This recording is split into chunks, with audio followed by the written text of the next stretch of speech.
Hey y'all, welcome back to another video. This is another in my ongoing series of decluttering, taking inventory, and swatching. So we're gonna swatch all of these. These are my concealers and my foundations. I honestly thought I had a lot more than this, but I'm kind of glad I don't. I do have quite a few primers and powders, which will be kind of shoved together. Oh no! But today we're going to focus on these. So let's jump in. Okay. Here we have the 3-color correctors that I currently own. We're going to start with the Smashbox. So this is the Smashbox in Becca. This is their under eye brightener in the shade Fair Light. I bought this before I really understood my under eyes or what my real discoloration is.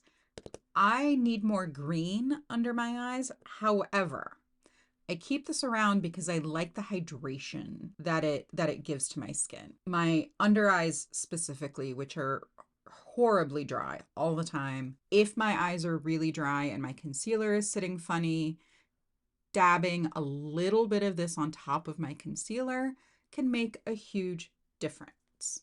That being said, I don't need bright pink under my eyes.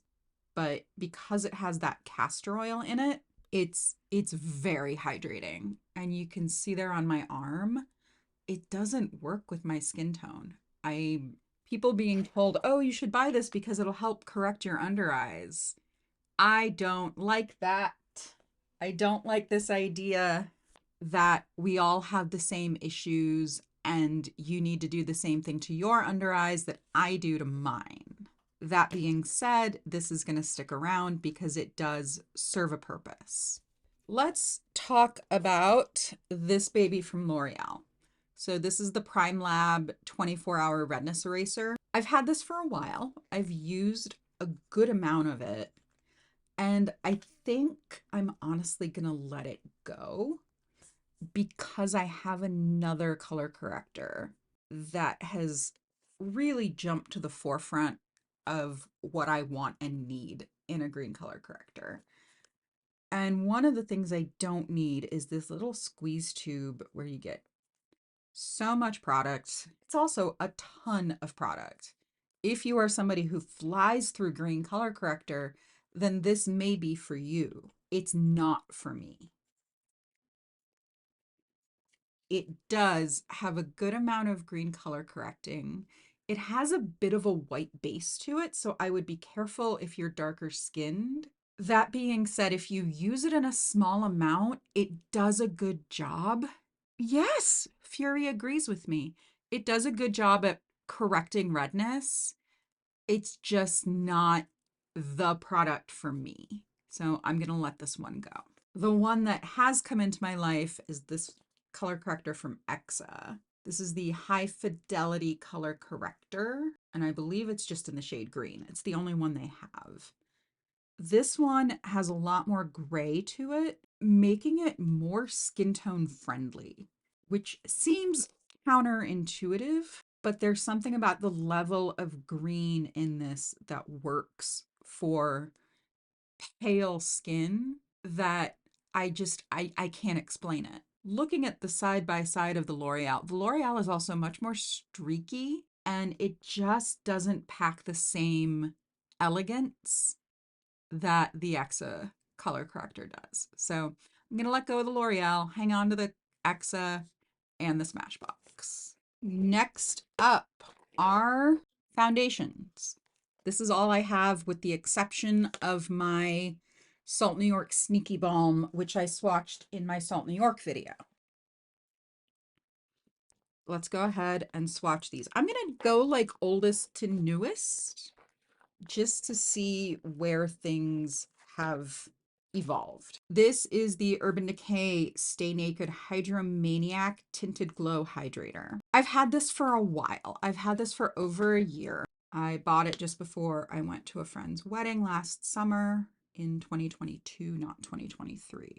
But it's too light for me. And I have a friend who I think would be better suited to this. I went ahead and went against the Ulta employee's recommendation and got a lighter shade because I've always been told that I'm super light when in fact this really doesn't match me. So we're gonna put her in the declutter box and I'm gonna send her over to my friend and I think they will get on like a house on fire. The Monica Blunder cover, she ain't going nowhere.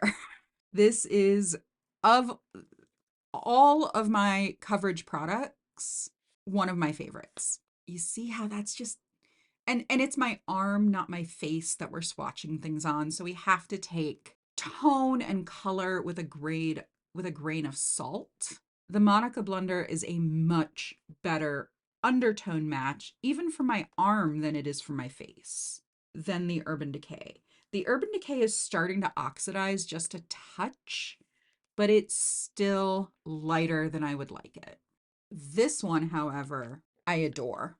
It's so easy to put on, especially with that super thick angled BK brush, and it lasts all day. It's not messing around. Fenty, I had to exchange this 1 or 2 times because I'm terrible at shade matching myself online. This, I believe, is shade 2, which is just going to be what I'm going to go with in the future. But I did that with the Givenchy concealer and I had to get shade matched 3 times. So yeah, you can see overall the Fenty's a little yellow, but I can get it to work simply because it is so sheer. I don't normally build it up that much on the skin. I use a small amount all over my face and it works. If I'm too bright, I can pare that down. It's hard in this day and age to find coverage products that are the exact tone. I have a couple concealers and we'll talk about those momentarily. Last but not least is the newest addition to my complexion collection. This is the Danessa Myricks Yummy Skin, also in the shade 2. And it is it's sheer, but it's got a good amount of presence on the skin, but it doesn't look like you have stuff on your skin. It just looks like you have incredibly beautiful skin. I had her other foundation products years ago, the super concentrated Vision Flush, and they were so finicky. You had to use them with the right mix-ins. You had to no, this is just easier and it's really beautiful. Of the two, this is the one I go with, and I'm very happy that I purchased it. You're going to be able to get I think I'm going to be able to get all of these on my arm. So we have 6 concealers, which is 3 times the number of concealers I had this time last year. But I have developed some issues that I needed really targeted, high-performing concealers for, and that's where the Bobbi Brown and the NARS Soft Matte came in. And then the Tower 28 and the Givenchy came out. And the Tower 28 for an entire tube of concealer is $20 if you are looking at a high-end concealer price tag. The Givenchy is almost twice that, but it's also twice the amount of product. This is the one I had to get shade matched for 3 times. Let's start with my OGs. We're going to talk about Hourglass and NARS. These are my 2 that have been steadfast, really good shade matches, really high performing, and the only difference is the texture that they leave on the skin. This is the NARS Creamy Radiant Concealer, and this is the Hourglass Vanish. The NARS is in the shade Creme Brulee. The Hourglass is in the shade Silk. These are both minis because I have such a hard time finishing full coverage, full-size concealers. I generally try to stick with minis. So the NARS is over here, and this is the Hourglass. Thank you for that commentary, baby. We're gonna go to full coverage. When my brain started thinking I need some full coverage concealers, the first one that it went to honestly was the NARS, and they didn't have a shade for me in the NARS. So I went elsewhere and I bought the Bobbi Brown. Well, then I got an email saying, hey, we have your shade in the NARS. I bought them both because I wasn't sure which one would suit me better. They're both really good shade matches. Again, the NARS is in Creme Brulee, which is the same shade as the Creamy Radiant. This is the Soft Matte. It is a little bit darker than the Creamy Radiant, for what I need, it fits the brief. It fits the brief really nicely. The Bobbi Brown I bought because it's a little bit more of a targeted delivery application. And I've also just heard amazing things about how full coverage this is. And you can see, looking at those concealers and foundations on my arm, nothing is really a perfect match. There's very little here that I would call a quote perfect match. That being said, the Yummy Skin has dried down to a beautiful texture. I can't remember which one. So that's the Bobbi Brown concealer in the shade Cool Sand. It's a little peach, but compared to my arm, but once I get it where I need it on my face, it's beautiful. Tower 28. This is a testament to how bad my online shade matching skills are. This is in the shade DTLA. All of these are named after LA neighborhoods. I only know that because I heard someone else mention it. I have stopped using, actually, it might be a bad shade for my under eyes, but it's a decent shade for my arm. It's got a little bit more green to it when I'm seeing it on camera versus on my face. This, it looks a little heavy under my eyes. It works beautifully everywhere else. So that's where I'll use it, and that's where I'll aim to use it up. And then this is the one that we've all heard about for the last year. If you have been on beauty YouTube, you know about the Givenchy Prism Libre Skin Caring Concealer. I finally shade, which is C180. I tried 2 other shades before this and they were both so white. If you are fairer skinned than I, you'll be able to find a shade in this. I cannot speak to the depth, how deep it goes, but I do know it's there. The shade range is very brightening. There we go.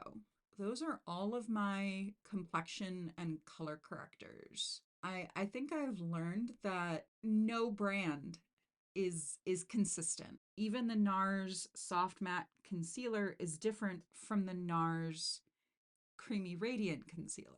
The Givenchy is the right shade for my face, but it looks downright green on my arm. Let's take this as a lesson about shade matching in store. If you're trying to shade match, use your face. Don't use your arm or your hand. And that will do it for this declutter. These are the rest of my face product, primers and powders. I don't think a lot is gonna go, but I think we're gonna cull this a little bit. Let's jump in. Right off the bat, I am going to declutter these Haus Labs foundation samples. I don't like this foundation, not on my dry skin. I do like the idea of being able to get a set to figure out your shade, or if you just need a little bit of full coverage somewhere, or you just want to add coverage to something you already own.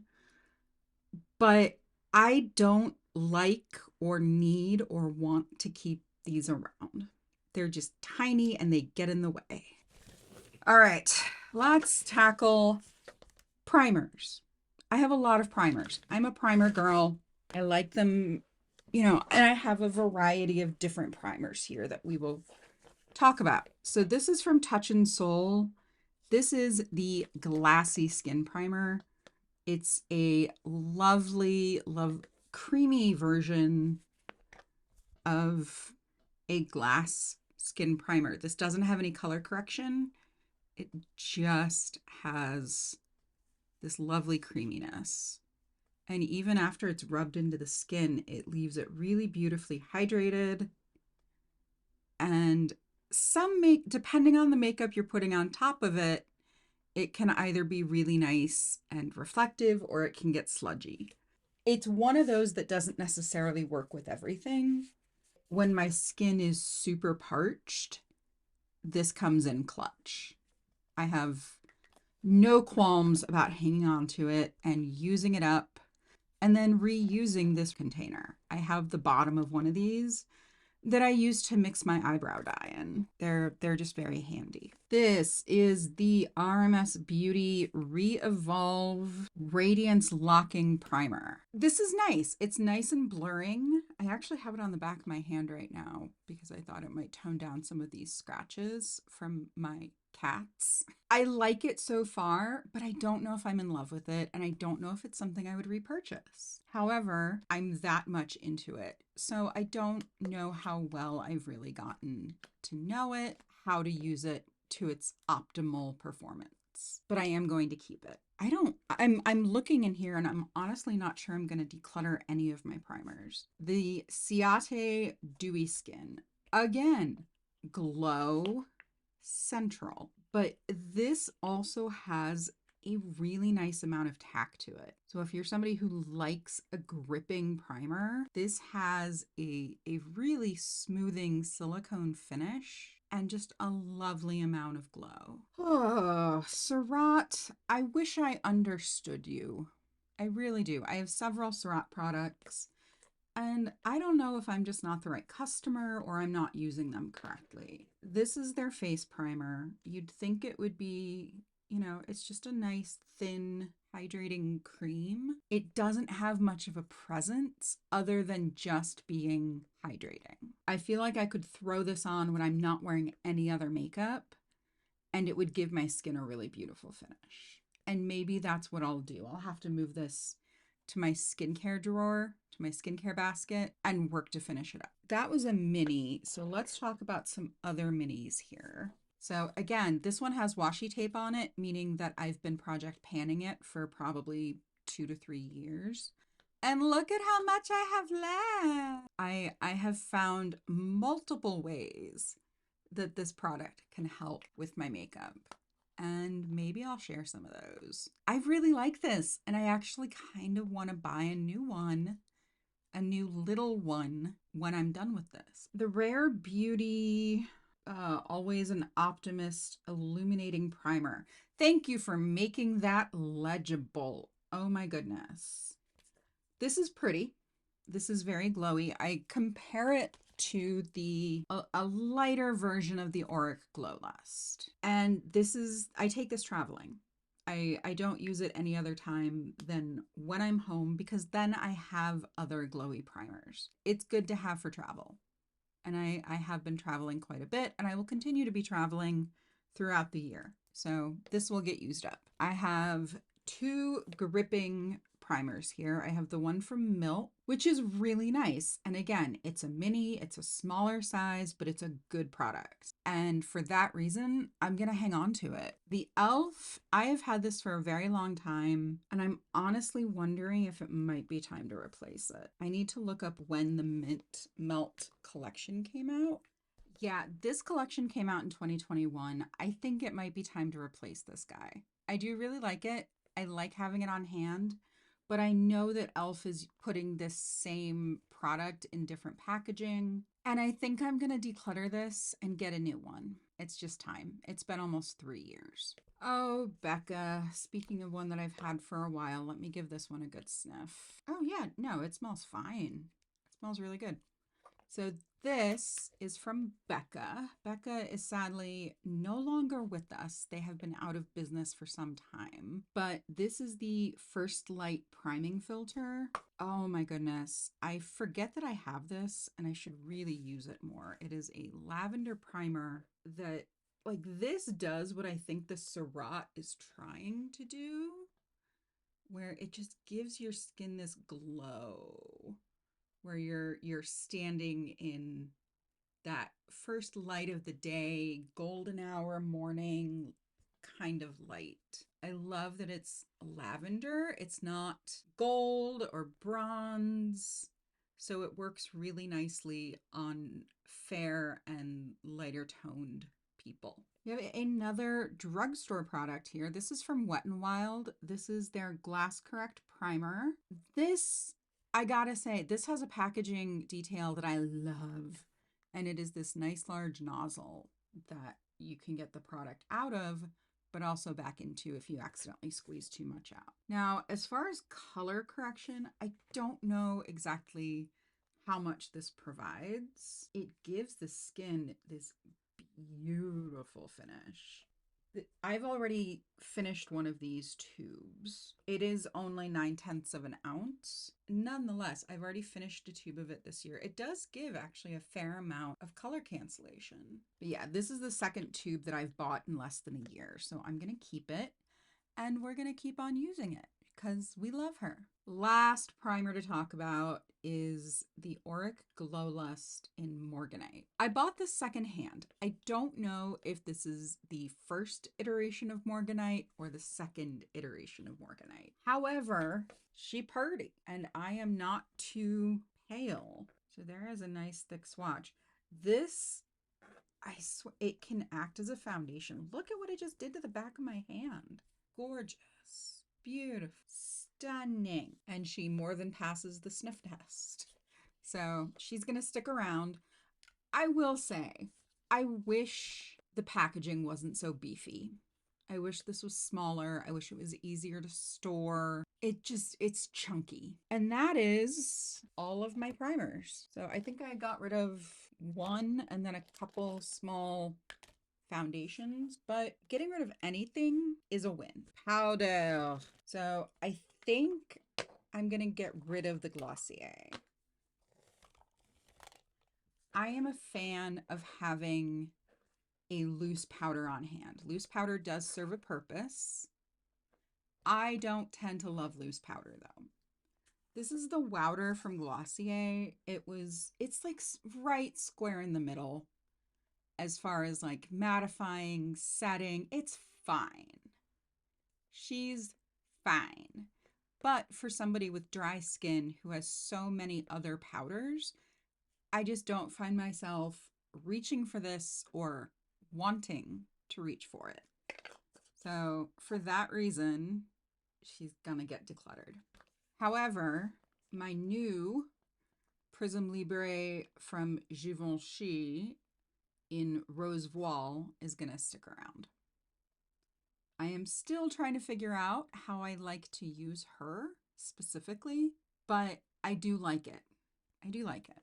One that I may end up needing to place a replacement for is my Make Beauty diffusion set. As you hit pan, this powder becomes less stable, so it starts breaking off, and you can see there's like a mountain of product that's just been chipped away right up here. I'm a little nervous about traveling with this because this is my main travel powder for travel. We'll have to see how she does. But I love this powder. I don't often hit pan in powders because I don't use much. I have dry skin, but it's so good. So good. Kosas. Oh my goodness. I've had this for a year. I got this for Christmas last year and the packaging is completely broken to the point where even the latch at the front that keeps it closed is broken.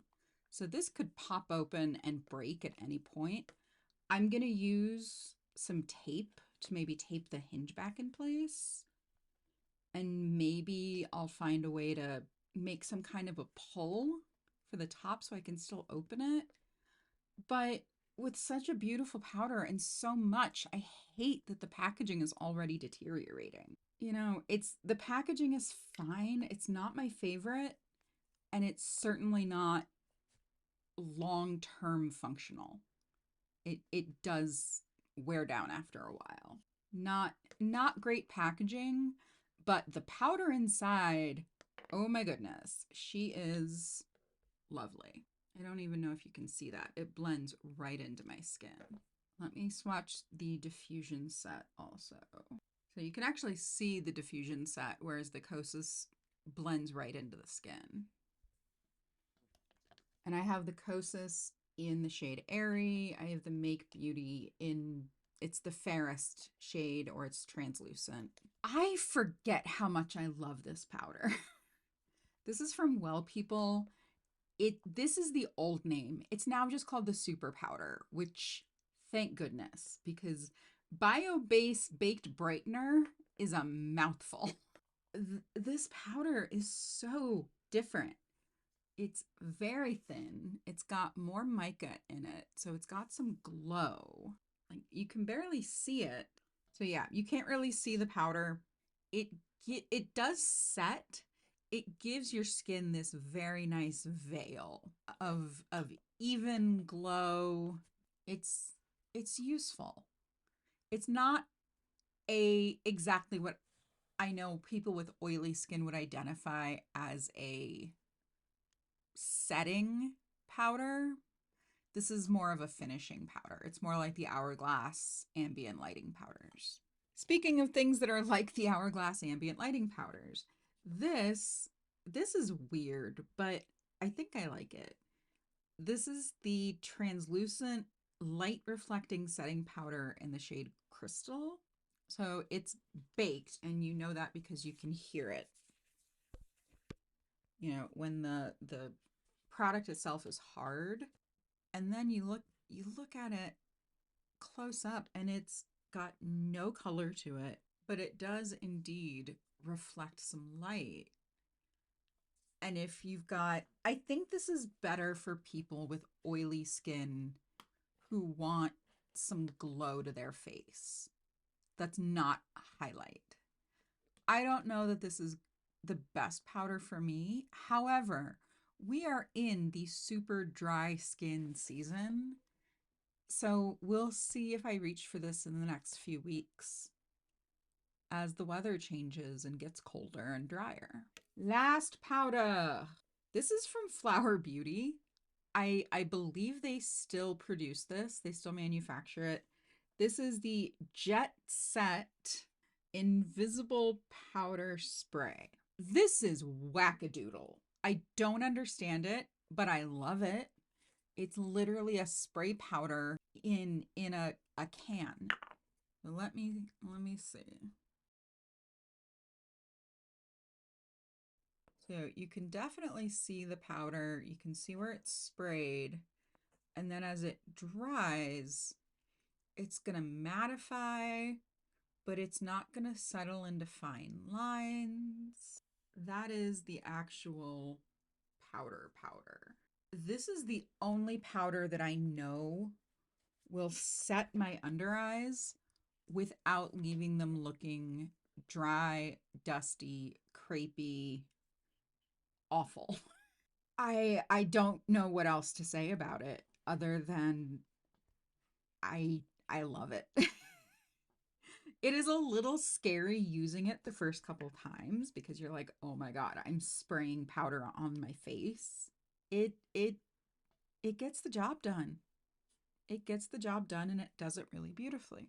I just realized that in none of these inventories have I included my setting sprays. So let's do that. So I have a mostly new jar of MAC Fix Plus. I have fallen so hard for this product that I'm going to have to buy a backup. This was my backup and it's now open. And this I saw was recently on Tula's website and I got super excited. So I bought 3 more bottles. And now I learn it's being discontinued because people don't like the mica in the bottom. I have been stirring this up pretty hard every time I've used it. So I'm pretty sure the mica disbursement is pretty even, but that's what they're talking about is this big clump of mica settling into the bottom of the spray that is turning people's makeup pink. So if you have this, just make sure you're shaking it really well.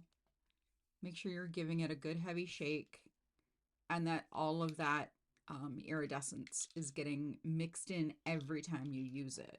But I still love it. I think it's beautiful. I'm gonna keep using it and we'll see what happens when I get to the bottom. That is going to do it for today's video, friends. I decluttered a few things that I'm definitely feeling lighter. I'm feeling much calmer about making these decisions on camera and being able to talk through them because I have decluttered some stuff that I did not think I would declutter. Stick around. There's going to be a couple more videos coming after this one. I hope you enjoyed this, and I hope you are taking extra good care of yourself so you can take care of others. I hope you're having a good day, and I'll talk to you later. Bye, friends.